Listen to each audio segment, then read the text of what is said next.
Hello बच्चों, एक बार फिर से आपका स्वागत है। मैं हूं डॉक्टर रामगोपाल सिंह और इससे पहले के जो हमारे लेक्चर हैं उसमें हम लोगों ने जो बात की है, हमारी बातचीत में इलेक्ट्रिक फील्ड की बात हो रही थी कि इलेक्ट्रिक फील्ड क्या होता है। और ये कहा गया था कि कोई भी चार्ज अगर आपके पास है तो उसके चारों तरफ एक ऐसा इनविजिबल क्षेत्र होता है, एक ऐसा इनविजिबल रीजन होता है जिसमें अगर कोई दूसरा टेस्ट चार्ज, अब टेस्ट चार्ज की बात हो रही, चलो मैं टेस्ट चार्ज को यहाँ क्यू नॉट से लिख रहा हूँ, कैपिटल क्यू नॉट से भी लिखा था, चाहे स्मॉल क्यू नॉट से इस्तेमाल यूज करें। तो जो नॉर्मली टेक्स्ट बुक है एनसीईआरटी को मैं फॉलो कर रहा हूँ, तो वहाँ से अब q not is the test charge. तो कहानी ये है कि अगर आपके पास कोई चार्ज है, इसको हम सोर्स चार्ज कहते हैं, और उसके चारों तरफ एक इनविजिबल फील्ड है, तो हम वहाँ पर एक टेस्ट चार्ज को भेजेंगे क्योंकि इसका नाम टेस्ट चार्ज है, इसलिए इसको टेस्ट करना है कि भाई जो सोर्स चार्ज है इसकी इस पॉइंट पर इलेक्ट्रिक फील्ड की स्ट्रेंथ कितनी है, मतलब कितनी स्ट्रेंथ से ये फोर्स अप्लाई करा। स्ट्रेंथ ऑफ इलेक्ट्रिक फील्ड मूल रूप से किसी पर्टिकुलर पॉइंट पर उसकी इलेक्ट्रोस्टैटिक फोर्स जो है उसके व्यवहार को बताने के लिए था। इसका फॉर्मूला क्या था? इसका फॉर्मूला हमारे पास था कि इलेक्ट्रिक फील्ड जो था उसका फॉर्मूला था कि आप F लो और F को आप उस टेस्ट चार्ज से डिवाइड कर दो। अब टेस्ट चार्ज की परिभाषा के हिसाब से टेस्ट चार्ज कैसा होना चाहिए? ऐसा जो बहुत छोटा हो। Test charge should be very small. आप कहोगे सर सबसे स्मॉल तो इलेक्ट्रॉन का चार्ज होता है, बिल्कुल होता है, लेकिन चूंकि टेस्ट चार्ज कोई रियलिस्टिक चार्ज नहीं, it is just an imaginary kind of situation. तो उस इमेजिनरी काइंड ऑफ सिचुएशन के लिए हमने कहा कि जिसको इतना पॉसिबल हो सके उतना छोटा होना चाहिए। आखिर इसके पीछे का लॉजिक क्या है? इसके पीछे का लॉजिक ये है कि टेस्ट चार्ज ऐसा होना चाहिए जिसकी खुद की कोई अपनी इलेक्ट्रिक फील्ड ना हो, सो दैट अगर कहीं सोर्स चार्ज रखा है और वहाँ पर आपका टेस्ट चार्ज भेजा जाए तो टेस्ट चार्ज की इलेक्ट्रिक फील्ड की वजह से सोर्स चार्ज पे कोई असर नहीं पड़ना चाहिए। तो इसीलिए यहाँ पर एक कंडीशन होती है कि limit q not tends to zero, it's mean that कि द चार्ज जो आप ऑब्जर्व, जिसको आप यूज कर रहे हो जो test charge, it should be very small, that is why it is called the test charge.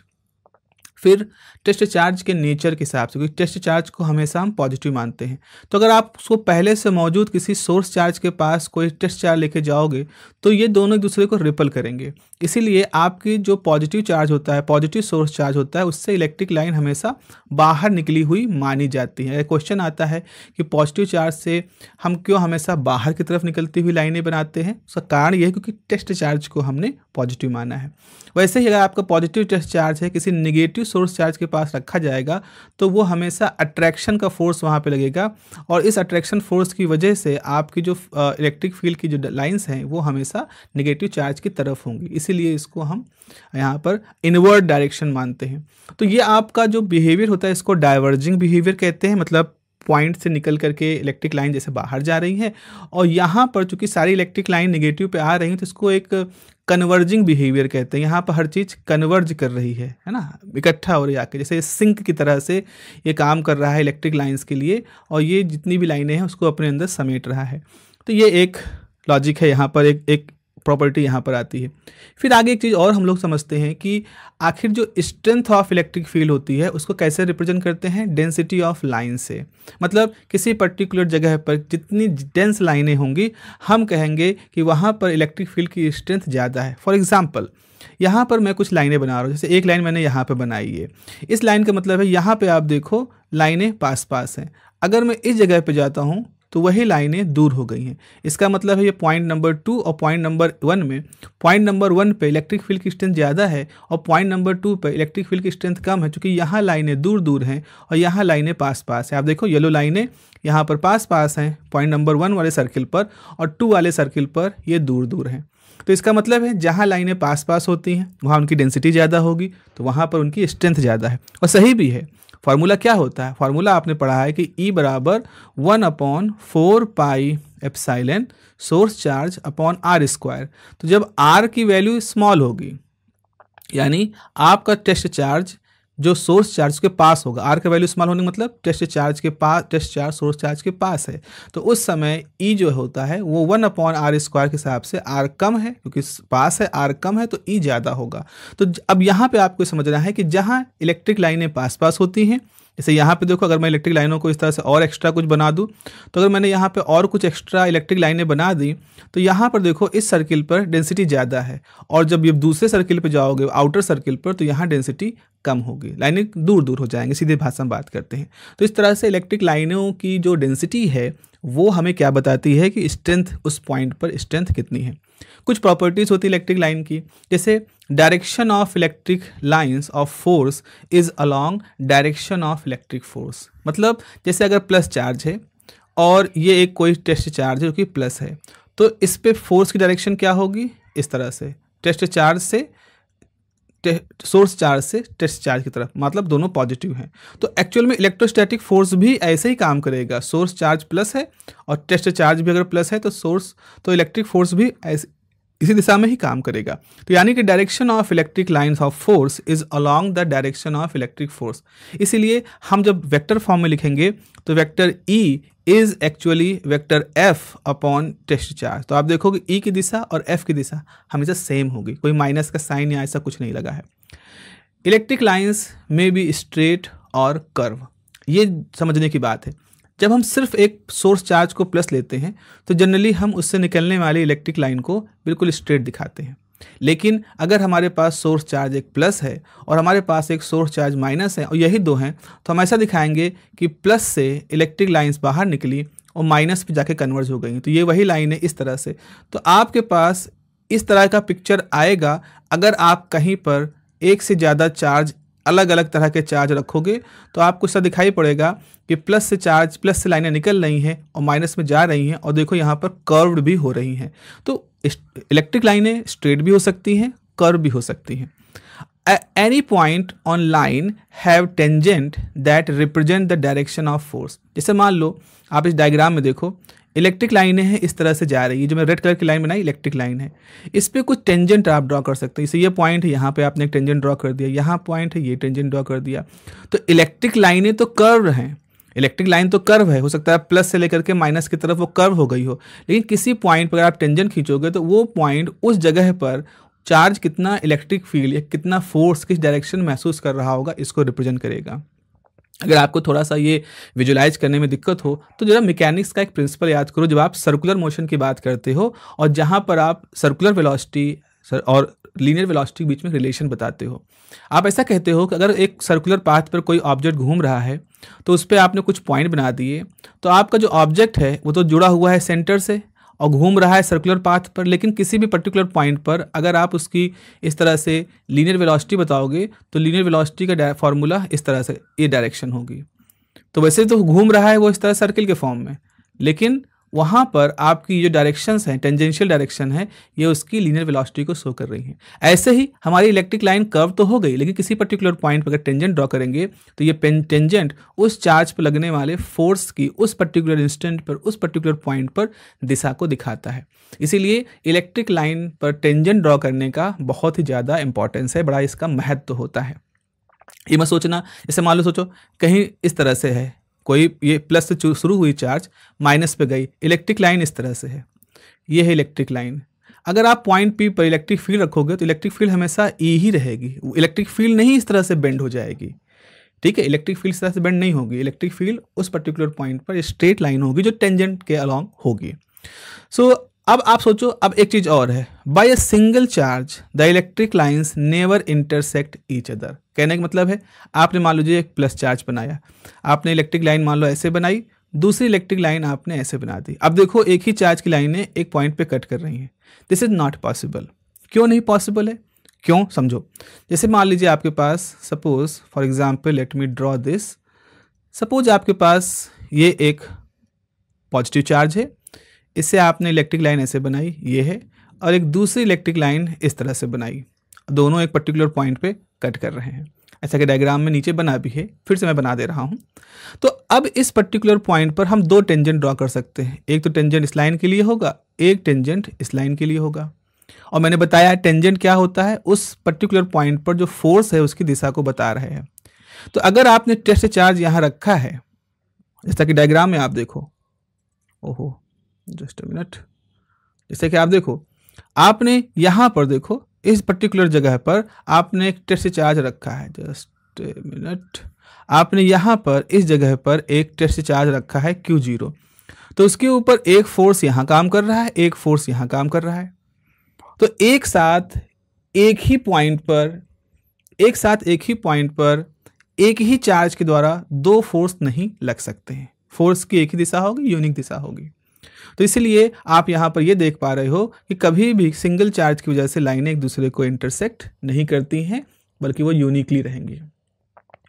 इसके बाद फिर हमारे पास एक बहुत बढ़िया सा टॉपिक आता है इन्हीं इलेक्ट्रिक लाइनों के साथ जुड़ा हुआ इलेक्ट्रिक फ्लक्स। हालांकि इलेक्ट्रिक फ्लक्स का जो टॉपिक है बच्चों, इसको आप गॉस लॉ के संदर्भ में ज़्यादा अच्छे से पढ़ोगे, लेकिन चूंकि यहाँ पर हम बार बार इलेक्ट्रिक लाइनों के बीच की दूरी, उनकी प्रॉपर्टी की बात कर रहे हैं, तो इसलिए ये एक अच्छा समय है जब हम ये डिस्कस कर सकते हैं। फॉर एग्जाम्पल देखो, इलेक्ट्रिक फ्लक्स जो होता है बेसिकली ये जो पूरा आइडिया है ये फ्लूइड डायनेमिक्स का है। फ्लूइड डायनेमिक्स में हम क्या करते हैं, फ्लूइड के फ्लो के बारे में बात करते हैं। जैसे बहते हुए पानी का व्यवहार पढ़ते हैं, या किसी पर्टिकुलर पाइप से गैस फ्लो हो रही है, फ्लूइड जो होते हैं उनके फ्लो की बात करते हैं। तो वहाँ पर हमारे सामने हमारा कंसर्न ये होता है कि कितनी वेलोसिटी से फ्लूइड फ्लो कर रहा है, कितनी मात्रा में फ्लूइड फ्लो कर रहा है। तो वहाँ पे फ्लूइड वेक्टर, वेलोसिटी वेक्टर वगैरह की चीज़ें डिफाइन की जाती हैं। और फ्लूइड डायनेमिक्स तो पहले से था, बर्नौली के समय में भी फ्लूइड डायनेमिक्स का था। बर्नौली का बहुत सारा कॉन्सेप्ट है फ्लूइड डायनेमिक्स में। तो उसी टर्मिनोलॉजी को इलेक्ट्रिक फील्ड में जब लाया गया तो इस इलेक्ट्रिक फ्लक्स टर्म की ओरिजिनेशन होता है। तो एक तरह समझ सकते हो कि ये फ्लूइड डायनेमिक्स से मोटिवेटेड ये टर्म है इलेक्ट्रिक फ्लक्स। क्योंकि अब यहाँ पर क्या है, देखो फ्लूइड में तो फ्लूइड फ्लो करता है, पानी फ्लो करता है। इलेक्ट्रिक फ्लक्स में इलेक्ट्रिक लाइनों को हम फ्लूइड की तरह से बिहेव सोच सकते हैं। ऐसा नहीं कि वहाँ पे लाइनें फ्लो कर रही हैं, मतलब लाइनें सोर्स से जुड़ी हुई हैं और आउटवर्ड या इनवर्ड की तरफ जा रही हैं। तो पर्टिकुलर टाइम पर हम किसी पर्टिकुलर एरिया को उसमें रख करके देख सकते हैं कितनी लाइनें यहाँ से मूव कर गई। तो एक्चुअल में पानी की तरह तो फ्लो नहीं हुई, बट वी कैन जस्ट एक सिमिलरिटी की तरह से वहाँ देख रहे हैं। फॉर एग्जाम्पल देखें, आपका यहाँ पर डायग्राम नंबर 1 देखें।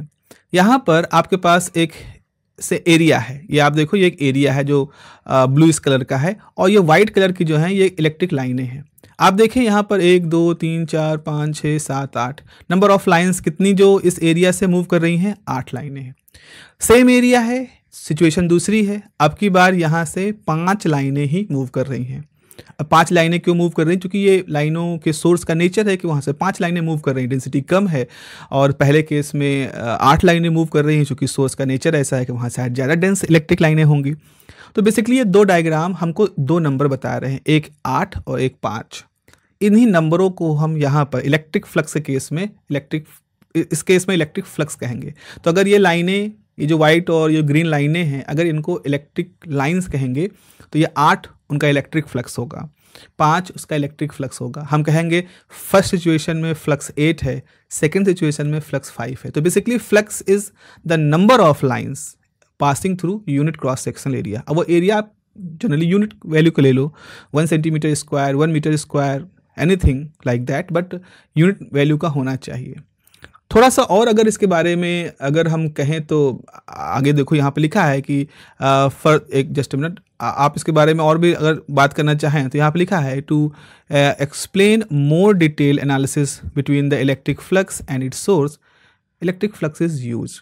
जब हम ये समझना शुरू करते हैं कि चलो जो सोर्स है उससे निकलने वाली लाइनों का बिहेवियर कैसा है, मतलब उसमें कहाँ लाइनें पास पास है, कहाँ लाइनें दूर दूर हैं, कहाँ इलेक्ट्रिक फ्लक्स की इंटेंसिटी ज़्यादा है, कहाँ इलेक्ट्रिक फील्ड की इंटेंसिटी कम है। जब हम इसको और गहराई समझना शुरू करते हैं, तो जब हम इलेक्ट्रिक फील्ड और उसके सोर्स के बीच में थोड़ा और गहरे रिलेशंस की बात करना शुरू करते हैं, देन हम इलेक्ट्रिक फ्लक्स को यूज करते हैं। जरा आप इस साइड में बने हुए इस डायग्राम को देखें प्लीज़, इस डायग्राम को देखें। इस डायग्राम में आप एक खास बात देख रहे हो, आपके सेंटर में एक नेगेटिव चार्ज का रीजन है, ये नेगेटिव चार्ज रीजन है। तो जाहिर सी बात है लाइनें जो हैं वो इनवर्ट की तरफ होंगी, जैसा कि हमारा कन्वेंशन है। हमने एक एरिया बनाया जो कि थोड़ा पास है लाइनों के, तो वहाँ से 1 2 3 4 लाइनें गुजर रही हैं इस एरिया से। उतना ही बड़ा एरिया हमने थोड़ा दूर बनाया तो देखा उसमें से 2 ही लाइनें गुजर रही हैं। यानी कि ये जो नेगेटिव चार्ज है, इस नेगेटिव चार्ज सोर्स के, जिसमें कि इलेक्ट्रिक फील्ड इनवर्ड डायरेक्शन में है, वहाँ पर आपने 2 जगहों पे एरिया बनाए, सेम एरिया बनाया, लेकिन एक जगह पर आपको नंबर ऑफ लाइनें जो क्रॉस हो रही हैं 4 मिली, एक जगह पे 2 मिली। तो यानी कि आपने ये दिखाया कि जब आप इस सोर्स के पास रहते हो तो नंबर ऑफ लाइनें पास पास है, जो कि यहाँ पे पास आ गए ना, तो लाइनें पास पास हैं, तो यहाँ पर इलेक्ट्रिक फील्ड की स्ट्रेंथ ज़्यादा है। जब आप उससे थोड़ा दूर जाते हो तो लाइनें कम गुजर रही हैं, क्योंकि वहाँ पर इलेक्ट्रिक फील्ड की स्ट्रेंथ कम है। तो इस तरह से जो एरिया नंबर 1 और एरिया नंबर 2 आपने बनाया है, इससे आप इस सोर्स के इलेक्ट्रिक फील्ड की स्ट्रेंथ अलग अलग पोजीशन पर एक नंबर के थ्रू शो कर रहे हो। यहाँ से 4 गुजर रही हैं उसी एरिया से, this is the highly dense region. यहाँ से 2 गुजर रही, this is the comparatively rare है यहाँ पर लाइन है, तो यहाँ पर इलेक्ट्रिक फील्ड की स्ट्रेंथ कम होगी। तो इस तरह की आइडिया को बता सकें, इस वजह से इस तरह का कॉन्सेप्ट आपने यहाँ पर यूज किया है। ओके, ठीक है, आगे बढ़ते हैं और देखते हैं। फिर आगे लिखा है कि the flux concept is from the fluid dynamics, जैसा कि मैंने शुरुआत में आपको बताया है और आप यहाँ पर इससे जुड़े हुए कुछ चित्र भी देख पा रहे होंगे। तो यहाँ पे लिखा है कि flux velocity is the net amount of fluid going out through the surface. जैसे आप जरा देखिए एक डैम का ये जो चित्र है, ये एक डैम का चित्र है और आप देखें यहाँ पर इस डैम में पीछे की तरफ रिजर्वायर होगा, पानी होंगे, यहाँ पर इस तरह की टनल्स बनी हुई हैं और आप देख रहे हो ये वाइट कलर का जो निकल रहा है बहुत ही हाई वेलोसिटी से पानी निकल रहा है। आप देखें इसकी वेलोसिटी देखें, यहाँ पर कुछ नहीं है, यहाँ पे पानी नहीं टपक रहा है बल्कि पानी की धार सीधे जाकर के कई मीटर दूर जाके गिर रही है। दिस डिपेंड्स ऑन प्रेशर, जो है जितने प्रेशर से पानी निकल रहा है उसका है।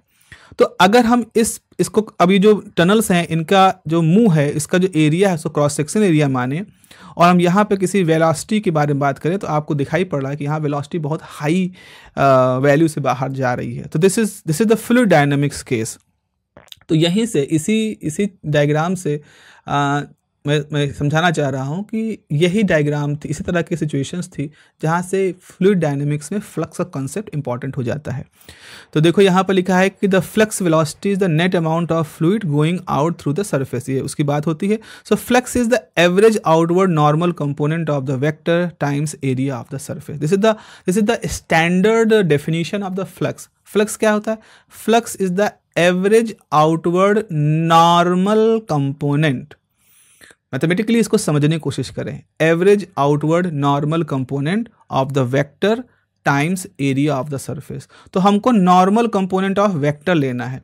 अब वो वेक्टर वेलोसिटी भी हो सकता है, वो वेक्टर इलेक्ट्रिक फील्ड भी हो सकती है, वो वेक्टर मैग्नेटिक फील्ड भी हो सकता है, किसी भी वेक्टर के लिए हो। तो normal component of the vector और एरिया ऑफ द सरफेस, जो क्रॉस सेक्शनली जहाँ से निकल रहे हैं वेक्टर, उन दोनों को प्रोडक्ट ले लोगे, दैट इज द फ्लक्स।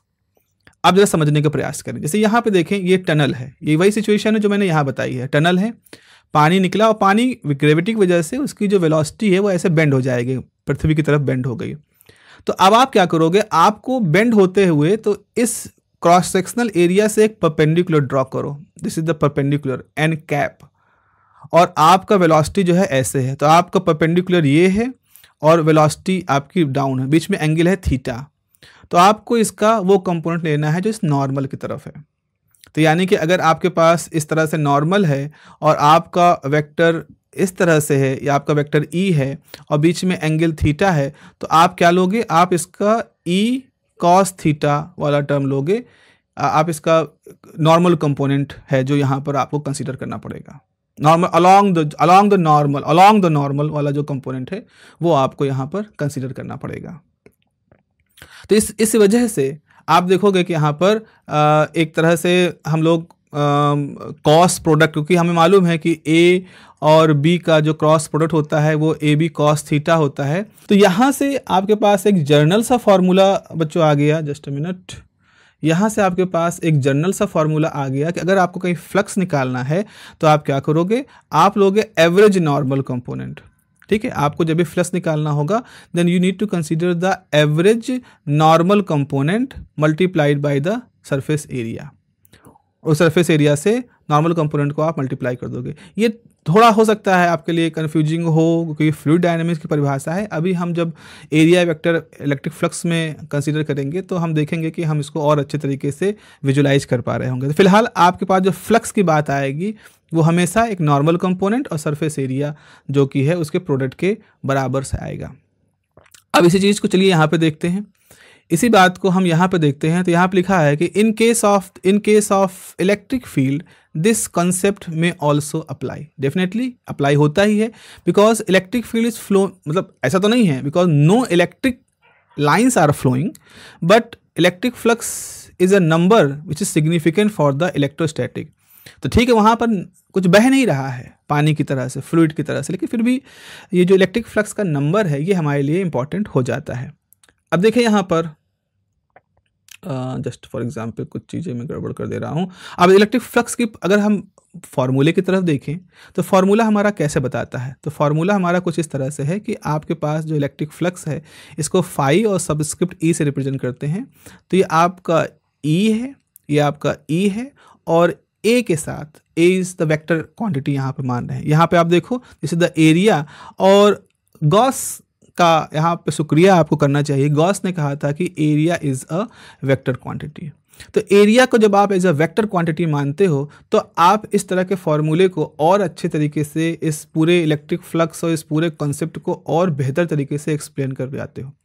अब आप कहते हो कि सर थोड़ा सा हमारे कॉमन सेंस के अगेंस्ट है कि हम क्यों एरिया को एक वेक्टर क्वांटिटी माने। तो अगर अब वही बात है कि इसके पीछे की जो ज्योमेट्रिकल सिचुएशंस हैं उनको डिस्कस ना करें अभी, क्योंकि because Gauss was a brilliant personality in the field of geometry and his student Riemann is another great personality in the field of geometry. So we are not going, हम प्रवेश नहीं कर रहे हैं ज्योमेट्री के उस क्षेत्र में जहाँ ज्योमेट्रिक के हिसाब से एरिया को एज अ वेक्टर क्वांटिटी माना गया था। लेकिन इलेक्ट्रोस्टैटिक में अगर आप एरिया को as a vector quantity deal करते हो देन ये जो पूरी कूलम लॉ के कैलकुलेशन की सिचुएशन है वो एक्सट्रीमली सिंप्लीफाइड होकर के आपके सामने आ जाती है। तो what do you mean by the area as a vector quantity? समझे जरा बात को। जैसे मान लीजिए आपके पास ये बॉक्स आप देख रहे हो, इस बॉक्स पर ये एरिया है। अगर इसके परपेंडिकुलर आप ऐसे कोई लाइन ड्रॉ करो जो बिल्कुल एग्जैक्टली 90 डिग्री पे है, तो जो लाइन होगी, ये जो लाइन होगी ये इस एरिया की डायरेक्शन को शो करेगी। ऐसे ही अगर ये कर्व सरफेस है तो कर्व सरफेस पे एरिया ऐसा हो जाएगा। आप ऐसे लोग कह रही है, अब आप देखो यहाँ पे कर्व सरफेस है तो यहाँ नॉर्मल ऐसे है, यहाँ नॉर्मल ऐसे, यहाँ नॉर्मल ऐसे।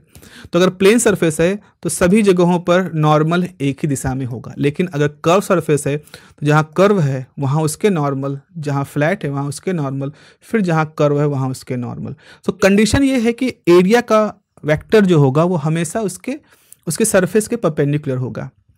तो आपके पास यहाँ डायग्राम में दिख रहा है कि आपके पास यहाँ पर एक एरिया दिख रहा है। आप देखो यहाँ पर ये एरिया बनाया है, एन कैप जो है उसका नॉर्मल है, मतलब परपेंडिकुलर है। तो ये एंगल जो होगा ये 90 डिग्री का एंगल होगा वहाँ पर।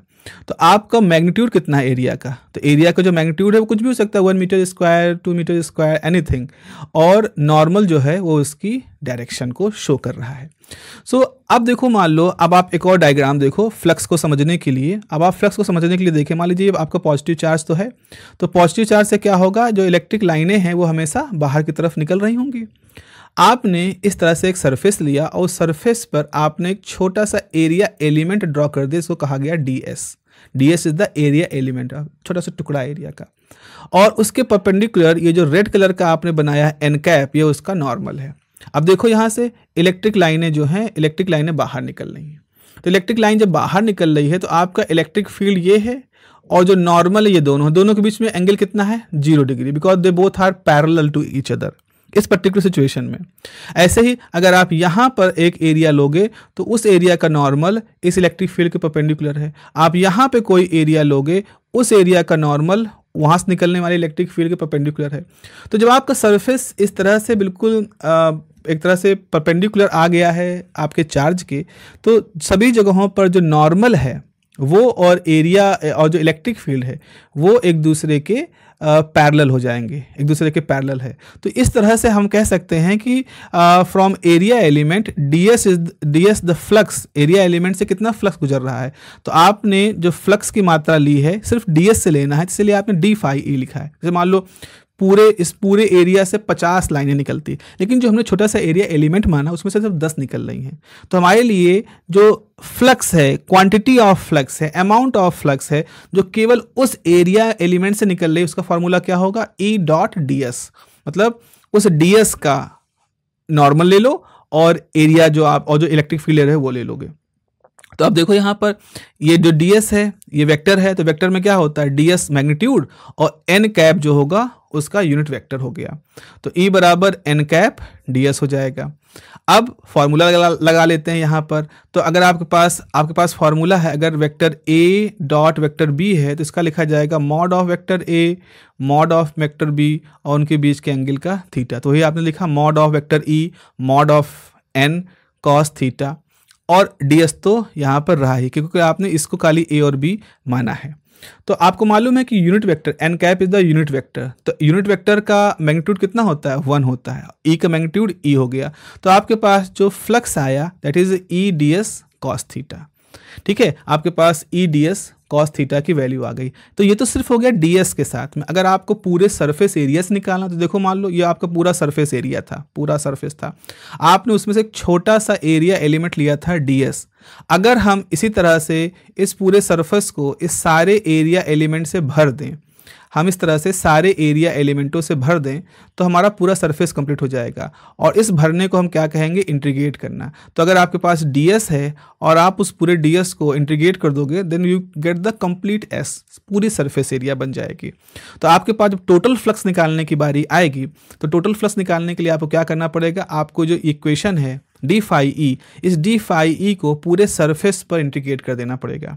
तो जब आप पूरी सरफेस पे इंटीग्रेट करोगे तो आपका इस तरह से फॉर्मूला लिखा जाएगा। तो चाहे आप इसको ऐसे लिखो, integration S E cos theta D S लिखो, या आप ई डॉट डी एस के फॉर्म में इसको ऐसे भी लिख सकते हैं।